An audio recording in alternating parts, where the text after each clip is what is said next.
sei se há mais alguma questão. Muito bem.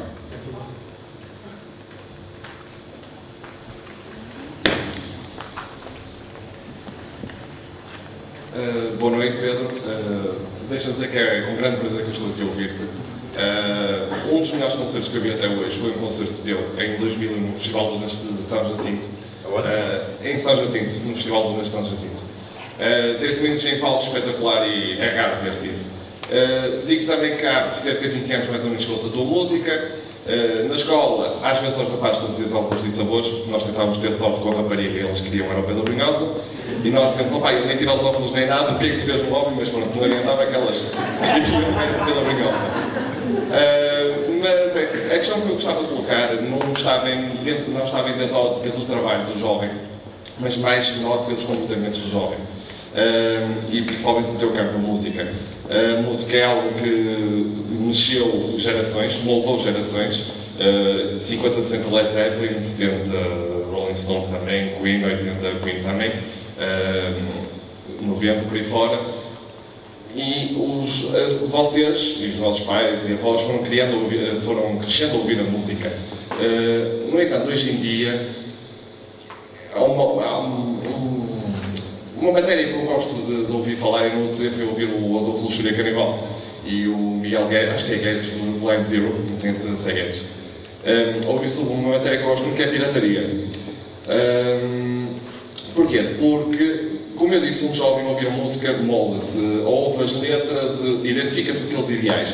E hoje em dia, acho que aqui, a maior parte dos jovens, que normalmente são jovens que têm mais contatos com computadores, poucos são os que nunca tiraram um CD pirata da internet. Eu queria saber a tua opinião em relação a isso, os benefícios, principalmente porque tu és um artista, és um músico, e é óbvio que dentro de toda esta situação os músicos são os mais prejudicados.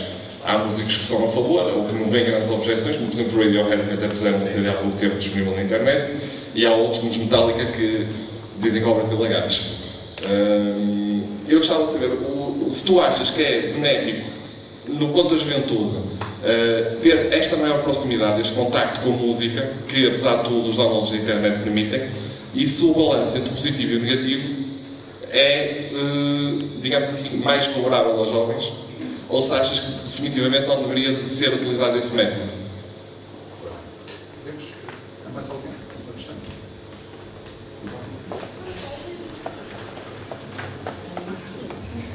Olá, muito boa noite. Eu gostava de pedir um conselho ao Pedro para estes jovens. Falou-se na educação, tem aqui muitos jovens que estão a estudar, alguns já estão na faculdade, e a verdade é que eles estão a tirar cursos e veem cada vez mais desemprego. Eu gostava que o Pedro, acredito que eles vejam o Pedro como uma referência, que lutou pelos sonhos e conseguiu. Gostava que nos desse um conselho para, quando acabassem o curso, porque vão passar por dificuldades, porque vão para o desemprego, alguns deles, gostava que o Pedro nos desse um conselho, para mim não, porque já estou no mundo do trabalho, mas gostava que eles levassem um conselho de Pedro, por favor. Muito bem, eu conselhos, sou a última pessoa para dar, porque é muito fácil dar conselhos e depois fazer tudo ao lado. Mas, deixem-me só dizer uma coisa, eu conto uma história, eu dar um conselho. Eu obviamente, quando optei por estudar, o que acabei por estudar e depois fazer o mestrado para fora, etc. E, na altura eu estava em Engenharia Química, portanto, era aluno do terceiro ano de Engenharia Química na Faculdade de Engenharia Química. E quando desisti, caiu o cargo e treinado lá em casa, porque era toda uma família de engenheiros e médicos e doutores, aquela coisa mítica. Pronto. Mas vivíamos uma altura em que, de facto, aquilo era, digamos, as profissões técnicas tinham-se degradado de tal maneira aos olhos públicos que parecia mal estudar outras coisas que não fosse engenharia e não sei o quê, e medicina. E houve um desinvestimento nas especialidades técnicas que hoje nós sabemos o quanto custa ir lá à casa ao pistoleiro.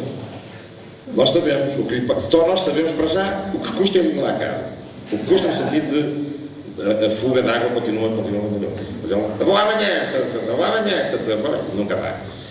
E depois quando te leva, quando vai. Portanto, obviamente que os cursos técnicos são cursos fundamentais E eu falo também como cidadão nova-iorquino, porque também resido lá, e a facilidade que eu tenho de encontrar exatamente a mesma profissão, que lá não se chama pistoleiro, mas que se chama plumber, e é tão fácil encontrar um plumber, e vai impecavelmente vestido impecável, logotipo, não sei o quê, chega, faz serviço na hora, claro que a fatura também. Mas há uma dignificação das profissões técnicas, e quem diz esta diz carpintaria, diz qualquer uma dignificação das profissões técnicas é uma coisa impressionante que eu não vejo neste país. Há vergonha de assumir que se faz, uma vergonha, não sei o quê, tem que ser todo doutor. Portanto, o primeiro conselho é sigam o vosso coração, a sério, sinceramente, sigam aquilo que querem fazer e um sonho. Depois, só esta pequena história que eu acabei por não contar, que é, quando eu acabei o curso e depois voltei para Portugal, fiz muitas viagens, etc, depois dei aulas, fundei uma escola, etc. Quando eu cheguei a Portugal e fiz um disco, o disco eu gravei, paguei do meu bolso todo, do meu bolso, paguei, e depois fui às editoras a Lisboa, claro. Nessa altura não havia autoestrada, lá ia eu de carro, num comboio miserável, não sei o quê, e chegava a Lisboa, vivia em Almada, em casa de um amigo meu, que generosamente me cedia ao quarto do filho. Eu ficava no quarto do filho, com o filho e os dinossauros do filho. O T-Rex, não sei o que era. Eu dormia numa cama assim, cheio de dinossauros em cima. Para no dia seguinte, de manhã, ir mostrar o disco às editoras. E fui, peguei no disco e fui.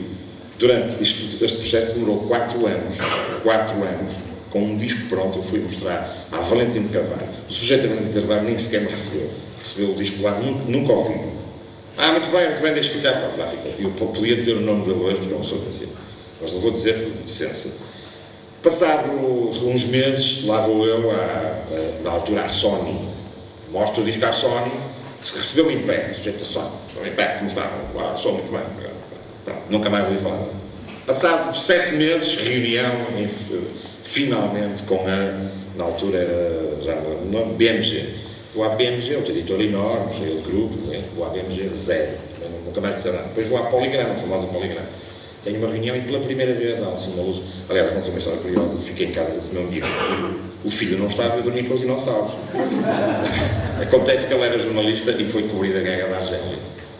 E naquele dia ele saiu de manhã para apanhar um avião às 6 da manhã e vivia no 12º andar e esqueceu-se que eu estava lá dentro.